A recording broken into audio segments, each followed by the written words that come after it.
제가 좀 구분해 봤습니다. 일단 매도하지 말아야 될 것들은 어떤 것인가 라고 이야기 드려 보겠습니다. 특히 제가 환율에 영향을 받지 않고 이런 것들은 좀 더 시간을 롱텀을 두고 제가 투자하는 전략이라고 말씀을 드렸습니다. 자, 롯데채산 같은 경우는 내수주잖아요. 그래서 크게 환율에 영향을 미치진 않을 겁니다. 당연히 이 부분은 그냥 계절주이기도 하지만 또 여름이 다가오고요. 또 가격도 많이 올라요. 음료 가격도 낮추진 않았어요. 상당히 올랐어요. 그런 것들이 실질적인 장표에 반응이 되는 그런 과정은 조금 기다려 봐야겠다. 제가 다 여기 표현한 거는 제가 제시한 날로부터 리포트 올린 날로부터 그냥 한 주씩 산 걸로 계산해 가지고 그냥 정리했습니다. 그날에 평균가로 정리한 겁니다. 그래서 아마 대충 이 정도 가격대에 보유하고 계실 거라고 생각을 해서 제가 정리한 거고요. 자, 코롱인더 같은 경우는 제가 앞으로 점점 업황이 좀 개선될 거다라고 이야기 드렸지 않습니까? 그러니까 계속 홀드하고 계시면 좋을 거고요.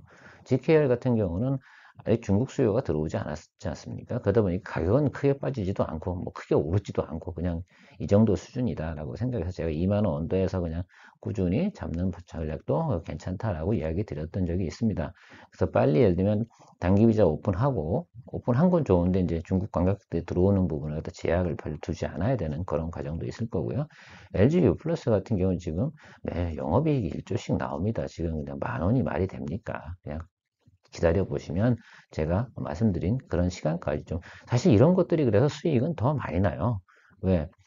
환율 이런 거 별로 따지지도 않아도 되니까. 또 한국가스공사 역시 마찬가지입니다. 그냥 무던히 좀 들고 계시면 저는 괜찮지 않을까라고 생각을 하고 있습니다.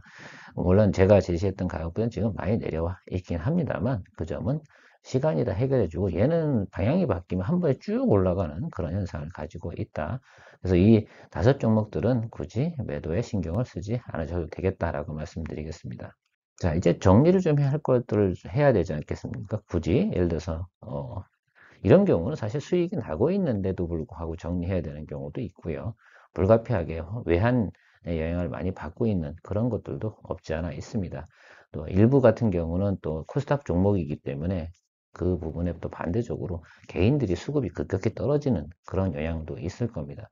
그래서 뭐 사실 금요일 날 시장은 상당히 좋았는데 풍력 관련 CS 베어링 참 좋았잖아요. 근데 지금 수익은 한 8% 정도 뭐 이렇게 전후하고 있을 것 같습니다. 아마 평균 매수 단가 잘 조절하신 분 같은 경우는 한 9,400원까지도 아마 매수가 가능하셨을 것 같고요. 제가 9,500원 언더에서 매수하자 이렇게 얘기 드렸던 걸로 기억이 나는데 CS 베어링도 월요일 날 되면 수익 실현을 하는 게 좋겠다라고 얘기 드리고 싶습니다. 이노메트린 좀 안타까운데요. 그냥 사실 좀 기다리고 있었어요. 어느 정도는 푸시업 한번 해줄 수 있는 충분히 여력이 있거든요. 지금 배터리 시황이 상당히 좋고 그래서 이거 중매에 한 번 정도는 순환매가 돌 거다라고 생각을 했는데 안 들어오고 있고 시황이 안 좋아졌으니까 뒤도 보지 말고 접읍시다. 그렇다고 손실이 많이 난 것도 아니고요. 기껏해야 아마 지금 2분파 정도 될 겁니다. 그러니까 뭐 들고 있던 시간이 좀 안타깝긴 한데 정리할 때 같이 한 번에 정리해 보내는 거 괜찮은 것 같고요. 인텔리안 테크도 8만 원 넘어가서 좀 잘 달리나 했더니 최근에 시황이 안 좋아지니까 쭉 빠져버리잖아요. 또 월요일날 어떻게 될지 모르지만 그렇다 하더라도 빠져도 손실이 나는 부분은 아닙니다. 남해화학 같은 경우는 화학투하고 영향을 좀 많이 받아요. 좀 아쉽지만 이 부분도 그냥 지금 이 정도 돼서 한 뭐 5% 정도 전후한 수익이 지금 현재는 진행이 되고 있을 겁니다. 그 과감히 정리하도록 하겠습니다. 걔는 시간이 오래 끌어서 지루한 것보다는 또 답답한 것보다는 다른 거 찾아드리는 게 훨씬 더 나을 것 같고요. 분명한 건 말입니다. 이 와중에도 다시 한번 어떻게 돼요? 증시에서 호황을 받고 있는 그런 종목들이 분명히 존재하거든요. 그래서 그 종목을 제가 다시 한번 찾아서 리포트업을 해드리도록 하겠습니다. 기아 같은 경우도 한 3%, 4%까지 갔었는데 지금 한 9% 정도 대 수익이 나고 있지 않습니까? 그래서 이것도 여기서 수익을 실현을 하도록 하겠습니다. JS 리테일 참 오래 기다리고 참 짜증나기도 했는데 할 수 없습니다. 지금 같은 데 같이 정리할 때 같이 정리해서 조금 손실 나는 것도 있고 수익 나는 것도 있고 뭐 이렇게 하잖아요. 그래서 그런 것도 같이 정리해 주는 게 맞다. 그래서 수익을 낼 때는 이렇게 한 번에 쭉 내주는 게 맞고요. 롯데케미칼 같은 경우는 에틸렌 가격은 많이 올랐어요. 그런데 리포트를 좀 보니까 이 캐파가 늘어나지 않고 있습니다. 그러니까 오더가 많이 늘어나야 될 거 아니에요, 결과적으로는요. 그다음에 그 톤당 가격도 좀 많이 올라가야 되는데 아직 그 정도 영향은 아니고요. 또 환율이 많이 올라가 보면 적자가 늘잖아요. 그 정제 마진이라는 게 있는데 그런 부분들이 또 시장에 반영되다 보면 분명한 거 한 번 더 조정을 받고 갈 것 같습니다. 그래서 롯데케미칼은 다음번에 한 번 다시 들어가는 전략으로 진행할 거고요. LG이노텍 자화전자와 더불어서 좀 같이 가면 참 좋은데 올라갈 둥 말둥 올라갈 둥 말둥. 근데 제가 이번에 정리하고자 하는 이유는 딱 하나입니다. 220일 이동평균선이요. 너무 급격히 하락하고 있습니다. 그래서 별로 마음에 안 들어요. 굳이 뚝심 있게 버티는 것보다는 다시 한번 다음번 기회에 제가 볼 땐 일봉이 221이평 한참 밑으로 내려가는 그런 과정이 나오면 그때 한번 다시 매수 잡는 쪽으로 정리해 보도록 하겠습니다. 뭐 핸드폰 이런 것들 잘 나가는 건 알겠는데 일단 기본적으로 파형이 너무 좋지 않습니다. 차트 형태가 좋지 않다는 건 그만큼 이번 분기에 예를 들면 밸류에이션이 높게 평가되지 않을 가능성이 상당히 높다 이런 거죠. 하지만 또 LG이노텍 같은 경우는 또 바람이 불면 쭉쭉쭉쭉 달려가는 그런 종목이니까 제가 유심히 모니터링하다 여러분들한테 다시 한번 리포트업을 해드릴 수 있는 기회가 분명히 올 거라고 저는 생각을 하고 있습니다.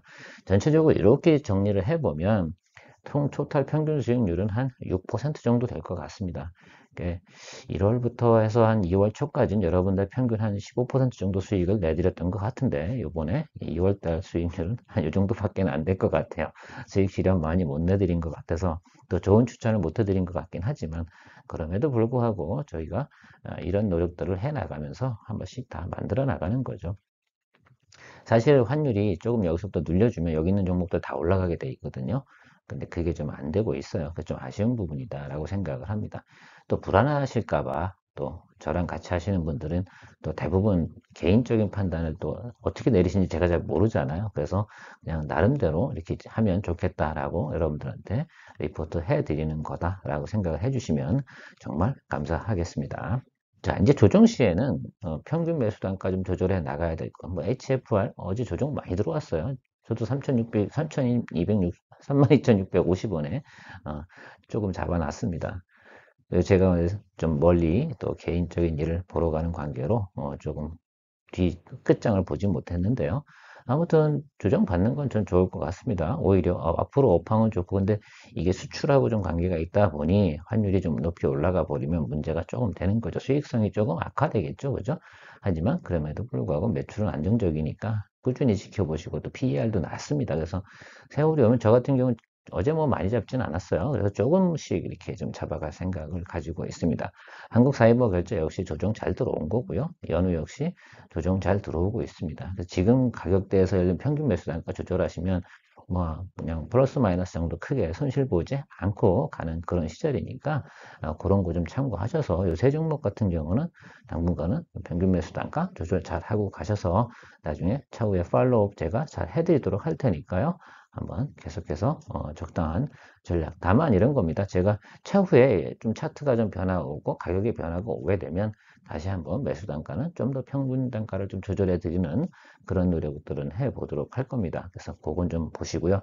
그래서 수익 실현할 것들은 셀 할 거는 셀 하시고 나머지 것들은 계속해서 저와 같이 전략을 만들어 나가시면 좋을 것 같다고 생각을 합니다. 그리고 또 새로 나오는 리포트 좋은 종목들 계속해서 리포트업을 해드리도록 할게요. 그래서 편안한 마음으로 가시면 좋지 않을까 생각을 하고 있습니다. 끝으로 항상 이런 얘기는 하지 않습니까? 시장을 이기려 하는 것보다 흐름을 타고 가는 것이 훨씬 더 좋다고 합니다. 그래서 저도 여러분들한테 고집 피우지 않고 시장을 흐름을 타고 같이 가는 방향으로 선택을 했습니다. 뭐 사실 그런 거 아닙니까? 올해 기아차 영업이 상당히 좋게 나온다고 나오고 있고요. 그 좋은 소식을 가지고 내가 계속해서 주식을 들고 있을까? 이런 생각들을 좀 해보셨나요? 그렇게 해야 될까요? 아니에요. 좀 수익 났으니까 수익 실현하시고 그리고 나서 뭘 하면 됩니까? 다음에 조정이 들어오면 사실 77,500원 정도에서 저는 조정이 들어올 줄 알았어요. 예를 들어 기아차 같은 경우는. 그런데 조금 일찍 들어온 거예요. 왜? 환율 변동이 생기다 보니까. 결국은 환율이 예를 들면 급격하게 생기면 환차손이라든지 환율에 대한 보상 효과 여러 가지들이 같이 동시에 발생이 되기 때문에 좀 사실 좀 답답한 면이 있습니다. 그만큼 우리나라가 제조업이고 수출주이기 때문에 그런 영향들을 상당히 더 많이 받는 겁니다. 그래서 제가 아까도 초면에 계속해서 홀드 의견을 드린 것들은 내수주 포지션도 그렇게 잡고 있었던 이유는 일부 포트폴리오 중에 전체적인 한 30% 정도는 내수주 또 성장주, 수출주, 기술주, 뭐 우리나라 성장주, 기술주 다 그 제조업이에요. 제조 수출업이지 뭐 다른 게 뭐 있어요. 자, 그렇게 생각을 하고 올려드린 거고 나머지 지금 조그맣게 있는 거 평균 매수 단가 조절해 나가자는 것들은 최근에 뭐 한 겁니까? 어제 그제 뭐 아니, 이번 주에 지난주에 그죠? 제가 올려드린 지 얼마 안 된 것들은 단가가 조정되면 또 싸게 사는 거 아니겠어요? 그러니까 더 매수를 저렴하게 할 수 있는 기회가 온 거죠. 거꾸로 보면. 그래서 그런 식으로 좀 바라보고 좀 시장을 좀 접근해 나가면 좋지 않을까 생각을 하고요. 머니케어 뉴스에서는 여러분들 돈을 소중하게 생각합니다. 제 돈도 되게 소중하거든요. 그래서 잘 정리해서 다음번에 좀 더 높은 수익률 올릴 수 있는 아마 3월달 제가 볼 땐 이 상태로 가면요 3월 중순 넘어가고 나지 않습니까? 시장이 꽤 괜찮아질 거라고 저는 봅니다. 환율이라는 건 이렇게 일방적으로 갈 수가 없어요. 왜? 유럽에서도 할 수 없이 이제 연준의 눈치와 회의를 통해서 금리를 조절하고 뭐 여러 가지를 하지 않겠습니까? 그러다 보면 강달러는 계속 갈 수가 없어요. 미국의 경기 선행 지표가 보여주고 있는 게 있는데 어떻게 강달러를 계속 갈 수가 있습니까? 이건 그냥 일시적인 효과다. 다만 6월 달에 남아있는 미국의 부채 한도 협상도 남아있는 관계로 연준의 강한 예를 들면 금리 인상 시사 글쎄요 그들이 저보다도 훨씬 더 똑똑한 사람들인데 경기 선행 지표라든지 부채 한도 협상 뭐 기타 등등을 다 보고 있지 않을까요? 보고 판단을 내릴 거라 저는 생각을 하고 있습니다. 그래서 그거에 따라서 우리가 잘 전략을 만들어 나가면 좋겠습니다. 항상 여러분들의 돈을 소중하게 생각하는 머니케어 뉴스 케어맨이었습니다. 여러분들의 구독과 좋아요도 감사합니다.